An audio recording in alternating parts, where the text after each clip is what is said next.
Well, welcome back to the Betty Rumble channel.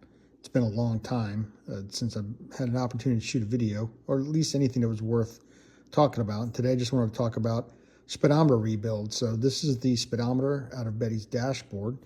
It is marked manufactured in 67. The Betty is a 68, so they probably just carried over from that previous model year.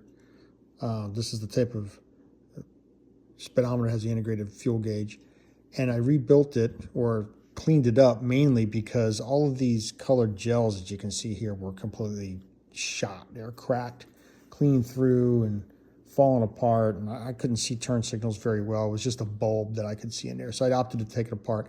I'm not going to talk about how to take apart the speedometer in this video. There are plenty of sources on YouTube on how to do this, which is precisely what I did. I just wanted to talk about what I did, which was, of course, replace all these gels. The turn signal and generator light were the worst. Oil pressure light was pretty bad.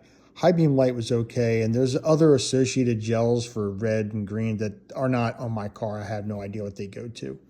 I also did a little coloring in. You can see the coloring difference on the digits using a crayon. The paint wasn't going to work. I just couldn't come up with a way to do it. So I did what we did back in the old days of Dungeons and Dragons and just colored in the numbers. They easily grabbed hold of the wax from the crayon, and everything seems to be sticking together. Rather than install the gels back into their original holders, I opted to just tape them to the back of the faceplate. And I did that by carefully cutting out the material. And this is the stuff you can get from Wolfsburg West. They sell some really good transparencies. You could probably go down to Joann's or some fabric store like that or something to find, or a craft store like Michael's and find them. But rather than go ahead and try to mount everything back inside of their original holders like this right here, because they actually slip inside there, it's a slight little seam or an opening just inside that allows these original gels to go back inside. Rather than fuss with that, and the fact that the Wolfsburg material is thinner, or I should say more flexible than the original material, rather than fuss with that, I just opted to tape everything to the back using some good Gorilla tape, Gorilla Crystal Clear. This stuff here resists air, resists moisture, that type of thing. And it's super adhesive, so this won't be a problem. These are going to stay in here for quite some time, and if they do burn up, then I'll replace them again. This was not a hard thing to do.